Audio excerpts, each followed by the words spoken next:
Hello, community, and welcome back to another Keeping It Real with Dr. Anita podcast. I am your host, Dr. Anita Polite Wilson, C-Suite Trusted Advisor, Board Director, and Diversity, Inclusion, and Belonging Strategy Consultant, helping members of the C-Suite and their teams reframe diversity conversations from difficult to different.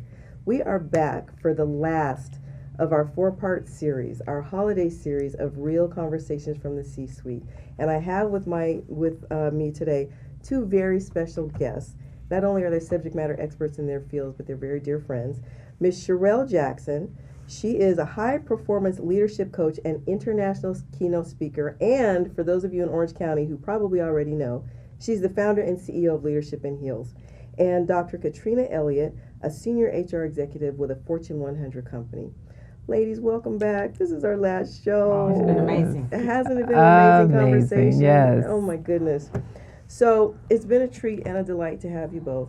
And we all agree in terms of our philosophy that leadership is not exclusive to those with executive titles. So my question for all of us to close out this conversation is, how can anyone demonstrate leadership in 2024 in ways that cultivate a true sense of belonging? Dr. Catrena, let's start with you. Absolutely. So I believe that everyone is a leader from the seat that they're in. And to me, it really starts with the soft skills. It starts with, as we spoke about earlier, communication and understanding who you're speaking with, right? Inviting people to the table to have conversations. And it doesn't matter who that is, but just making sure you're inclusive of everyone. And then influence. You know, being able to influence a conversation in a way, or a relationship in a way, or a business directive in a way that's going to end in something positive for you individually and for the organization. So I don't believe in the whole hierarchical piece, right? Because we're all leaders, and we all have life experiences that we bring to the table, which is part of the belonging. There's diversity of thought from people, no matter what seat you're in, and I feel like an individual should feel comfortable enough to bring that to the table and talk about it with whatever group you're speaking with. It doesn't matter of your position in a company. Because some positions, as we know, are formal. Exactly. Nobody's really following them other than they have to. Right. A real leader gets a following without even trying because people are watching them. Exactly. Yeah. Ms. Scharrell. I don't know that I remember the question because I was just so engulfed in what was said. But if would you like me to repeat the question? You can repeat the okay. question. The question, because I know she's just being gracious, people, because I know her. But the question is, if we all agree that leadership is not exclusive to executives, how can anyone demonstrate leadership next year in ways that cultivate a true sense of belonging? I think that first of all, consistent with what you're saying, and I know you believe that if you have the power of influence of anyone, then you're a leader. So it's not even just about work, but it's at home. And I was sharing with you all this morning that my grandbaby, who is 2 years old, who was dragging my son and his girlfriend around the house last night, telling them to sit down, is a leader. And whether they sit or not plays a role and dictates whether she has influence. And so when you start to think about cultivating the belonging, it's knowing that you, each and every one of you, have influence. What do you want to use that influence to gain? Right. And understanding that regardless of the seat that you're sitting in, whether you're a domestic engineer or a CEO, what power do you want to use in your influence? And if it is to bring people together, then every time you influence, people should feel like they belong. Whether the influence is to give somebody instruction that they may not like, but they will benefit, whether the influence is to bring other individuals into a room to give them opportunity. The key is in 2024, and from this moment forward, we can use the power of influence as leaders to be able to show up for individuals for the benefit of others. Yes. And I think that when we shift our leadership from ourselves to others, because ultimately it's not about us, then everybody will feel like they belong, because every leadership trait that we execute will be in alignment with you.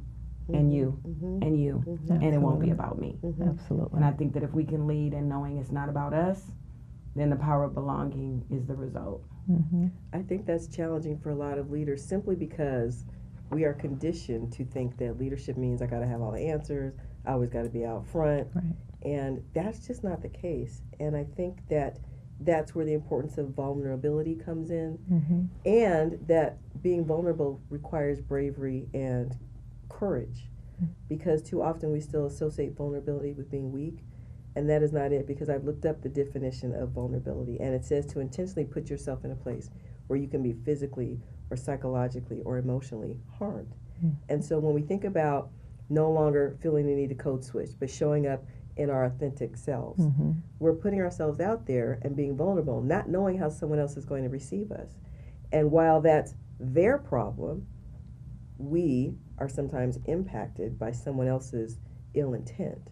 Right. So when we think about it in those terms, I was thinking about your story about your grandbaby, and I'm thinking, you know, part of influence is having a mastery of language.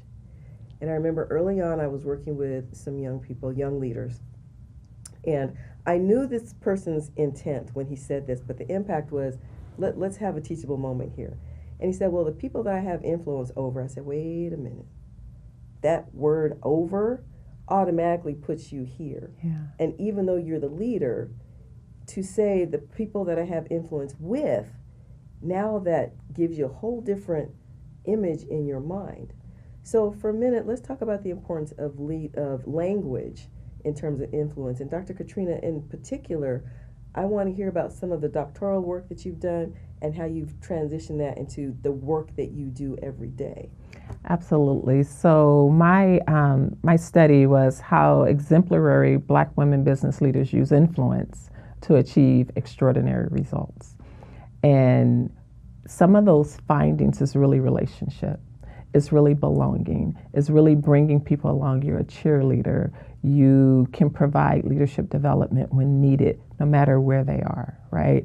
And it's really leading from the heart. It's really tapping into who they are and creating that psychological safe environment for your team, for your community, for sister friends, right? So people can really show up as themselves. So how I transition that back into corporate America and with my individual clients is you really have to understand, number one, who you are. You have to be mindful, S plus R equal E, the experience you want others to have. So when you do that plus, that pause, you have to be mindful of the language that you're about to use. Is it triggering? Is it offensive? And if so, can you recognize that in the moment? Because you want to use inviting language to bring people in so they do feel like they belong, so then you can really migrate to a tougher or a heated conversation if need be. Well, what about the fact that people say, well, you're asking me to be PC, you're asking me to just like overthink my words and my phrases. I was talking with a colleague the other day and he said, off the reservation. And he said it twice. I said, wait a minute. I said, we need to have a teachable moment here. Right. I said, I understand where you're trying to go. You're trying to indicate that someone is off course. Mm-hmm. But if you just think about the history of the term off the reservation and the fact that Native Americans were removed from all of this land and said, okay, you can have this and go no further. Mm-hmm. To use that term says stay in your box. And so unless we stop to think about our language Mm-hmm. and unless we're intentional about managing the intent of our words and our actions with the impact that our words and actions can have on others. Also bearing in mind that we cannot control anyone else's their thoughts, their emotions, their actions. Mm-hmm. But we are responsible for how people experience us. Yes. And it starts with language. Yes. So when we think about all that, how can we be intentional about our interactions with others without necessarily feeling like I can't say anything? Because I have spoken to some leaders a couple years back that said, you know what, it's easier for me to just retire because I just don't know how to do this anymore. Thoughts? Yeah, I think that it really is about ensuring that when you are speaking that you are authentic and that you allow yourself grace and that you allow others to give you grace and that you ask for forgiveness when you make a mistake. Mm-hmm. The idea that we think we're just going to be perfect every time we open up our mouth, I don't care what accolades and accomplishments and how successful we are, we're going to make mistakes. And there are going to be times where, I mean, I've said to my own children, at the end of the day, I'm not equal to the president. If there is something going on, I need him to make a decision. So this is not a democracy in the house. I'm going to ask your opinion, but sometimes I'm making the decisions. Mm-hmm. And so I think that sometimes we tiptoe around offending people to the point that we're not really being authentic. There are different styles of conversations that we need to have at different situations. Mm-hmm. And we need to be okay with having those conversations. And if by chance we trip up over our words, as opposed to striving to be perfect, ask for forgiveness. Yes. It's okay. Yes. Like, we're just not going to be perfect.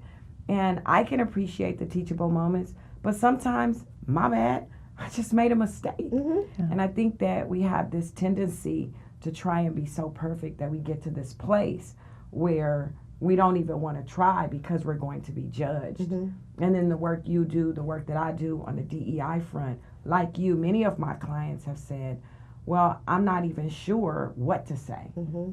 I mean, if I could say something real quickly, I was doing a board training, and I remember saying, how many people in the room were scared? And nobody raised their hand. Mm-hmm. And then I said, how many people in the room know whether you should call me Black or African American? And nobody raised their hand.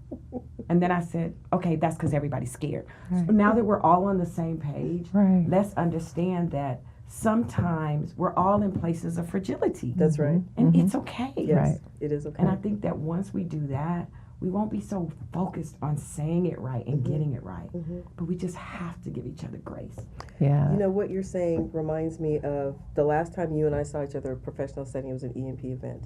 And I was talking about diversity with my co-presenter. And afterwards, a gentleman came up to me and he said, and he's white, he said, wow, you're so amazing. I learned so much from you. He said, I want to ask you something, but to be honest, I'm not sure how to present it.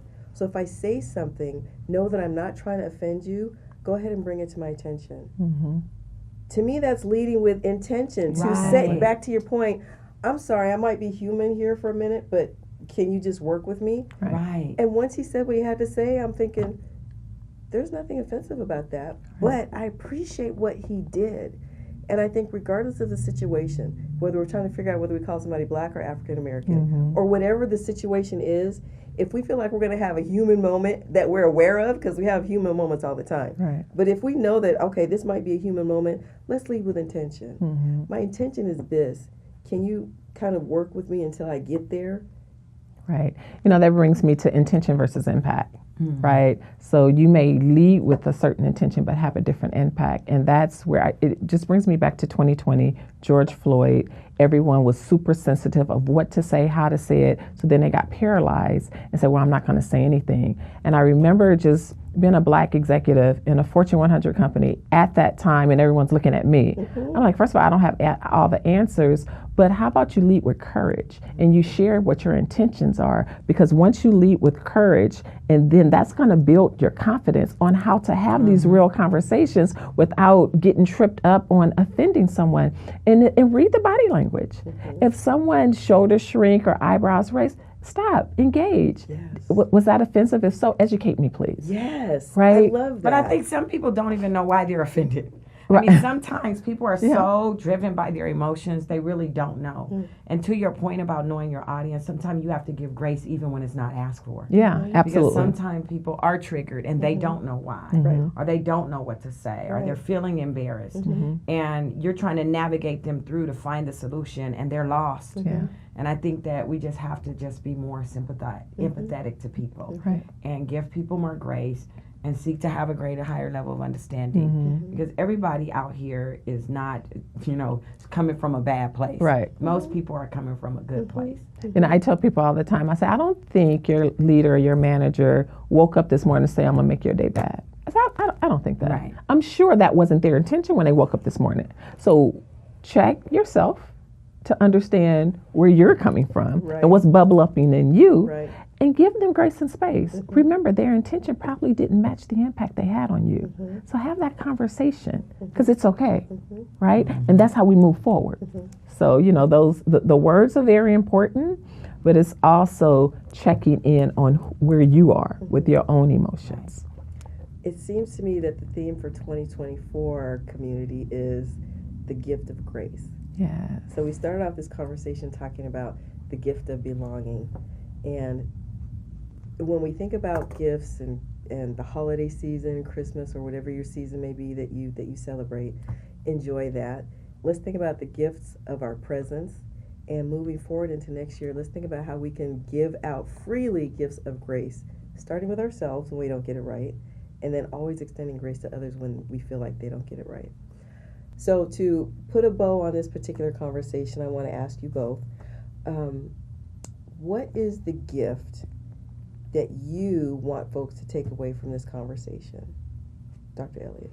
Absolutely. The gift of grace. I stand for that introspection leadership. Always step back, check in with yourself, understand your own emotions, understand how you want people to experience you. But again, check in with yourself first. Put in your own mask before you can help someone else. And that's the gift of grace for you, so you can also be a gift to others. Beautifully. That's beautiful. Mm-hmm. I don't have anything that profound. Sure, I think you do. I mean, to be honest, it's similar to what I was saying. I just think that sometimes we're just trying to do too much, and you need to know that you just need to do enough. I think that we over try, we over contribute, we over give, we over. And it's important to know that as you entree into 2024, that whatever you have to give is enough. Monitor and manage your capacity. Yes. I think that we are just over contributing to the point that the burnout and the stress and the mental health is real. Yes. But we have an opportunity to peel that back. And every day when you wake up in the morning, look yourself in the mirror and tell yourself that you are enough. Declare the day, the week, the month, and the year that you're going to have, and live it out, because you ultimately are in control of the life that you want to live. And you are enough. Yes. I love that. How am I supposed to end the show after that? Because I'm touched, because, you know, we all struggle with wondering whether or not we're enough, whether or not we're doing enough, whether if anybody even knows that we exist. So I'm going to take that to heart. That's the gift that I'm going to go into 2024 with. Dr. Catrena Elliot, Miss Scharrell Jackson, what a way to end a year. Again, community, I hope you see this particular series of Real Conversations from the C-Suite as a gift to you, to go back and listen to any of these conversations or any of my previous podcasts from the year. Please go to the website, drnita.com. At the top in the center of the landing page, click the link that says Keeping It Real Podcast. And you can also check out some of my services and my resources. In the meantime, please, let's end the year by everybody getting in the flow. Follow, like, overshare any of my previous podcasts that help you to reframe diversity conversations from difficult to different. And as we end the year, I encourage you, rest, reflect, and rejoice that we've made it this far. Remember, you are blessed, so stay blessed and keep it real. This is Dr. Anita.